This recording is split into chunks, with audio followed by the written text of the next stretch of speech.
This is what Connecticut's legislature should do. And if elected to the General Assembly, I will push for it fervently. It's something I've been asking for since I ran for governor 4 years ago.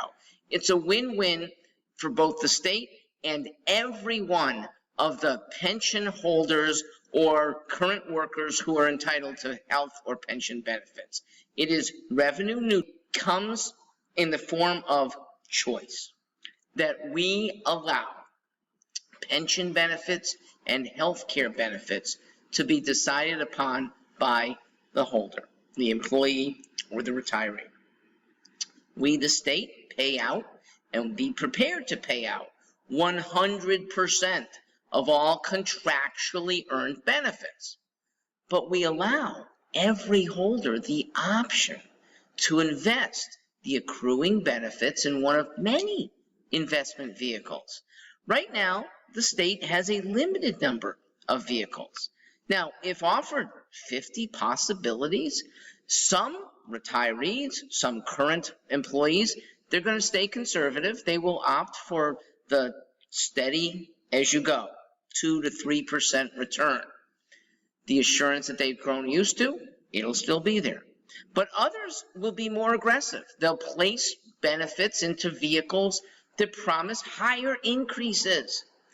Employees are not universally risk averse. Many are going to welcome the opportunity to earn more. Yes, risk more, but why not try to earn more when there's a big goal? It's not lottery, but it's the equivalent of getting a big stash and having more control to get there, like for a child's college education coming up. We want that big stash as our kid graduates 12th grade. Or time for a second home. We want that mortgage down payment. Or we want to start a business. We want that early payout. Connecticut has over 100,000 entitled holders. So we can likely offer 50, maybe more, diverse vehicles, wide range of risk and reward. If we are very liberal, I mean marketplace liberal, we could offer over 500 such investments because we would just tag on to Fidelity and PIMCO and all the many mutual fund families that themselves have 40, 50 different vehicles. This would be the last frontier option. It would probably be best restricted to those over 30 with 5 years or more state employment. Okay? Don't start right away at age 23 this way. But after 5 years of dutiful state overseen investment, if you have the maturity to opt out, why put the state in the way of that? Now, for the true win-win, it's giving employees the option to end their pension and health benefits completely in return for salary raises of 60, 70, maybe 80%.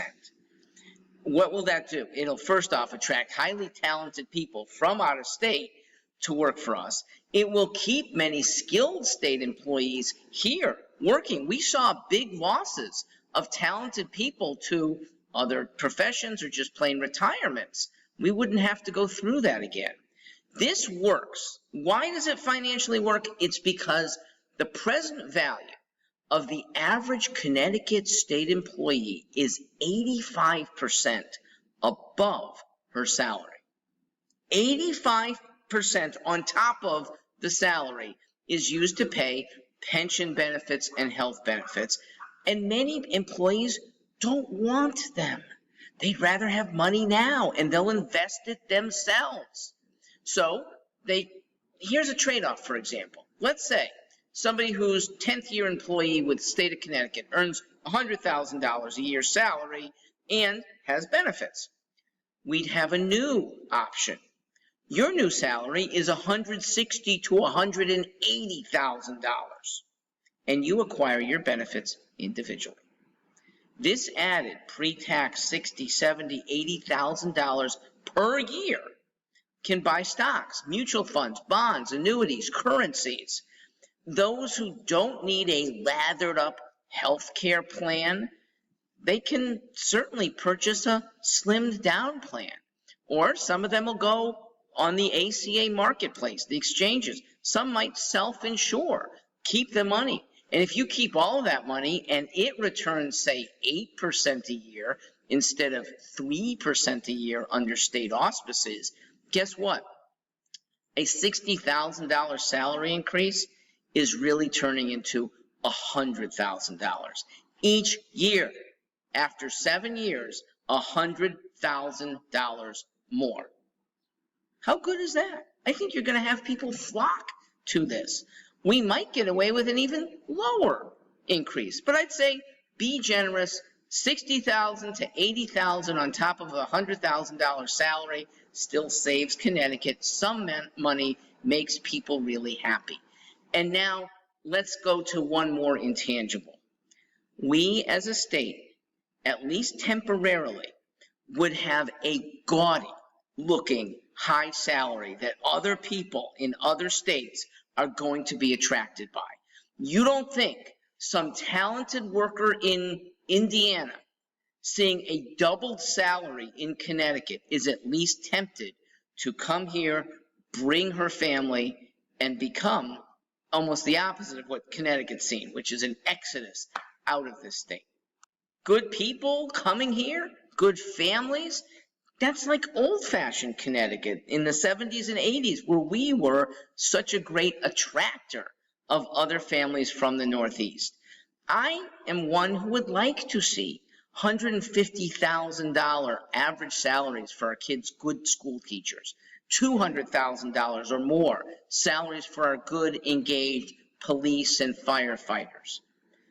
Now, I'm not a throw money away type of person. I'm not Bernie Sanders. The state benefits financially by getting a liability off its balance sheet.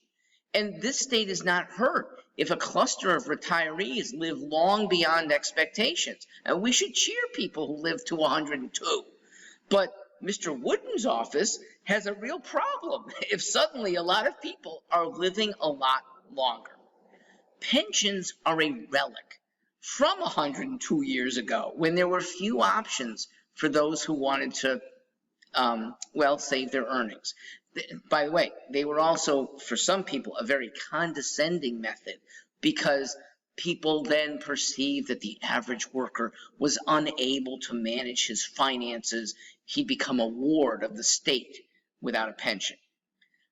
80 years ago, 1942, at the federal level, health benefits were incentivized. It gave employers a tax benefit. They would be paying in care instead of wages. Now, both of these have outlived their time. We don't need pensions or gaudy health care packages. We have intelligent people, many options, oversight just in case, money managers, health benefit managers. People are not going to end up dying on the street, but meanwhile, they can really enhance their standard of living. The only loser in this are the intermediaries in managed care, okay? They're the large pension management firms that profit off of just moving money.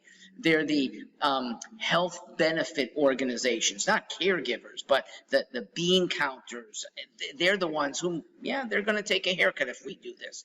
But what we get, a better workforce that we'll be proud to be paying well. Oh, one last thing. This workforce, facing what has been so far in 2022, massive inflation, at least 9% annually. Those figures, as you know, are on the minimal end. Just look at gas and food right there. If there's ever a need to opt out so that your 3% extra earnings are not getting cut by 9% inflation, you want money now, you should have that choice. I'm Mark Stewart.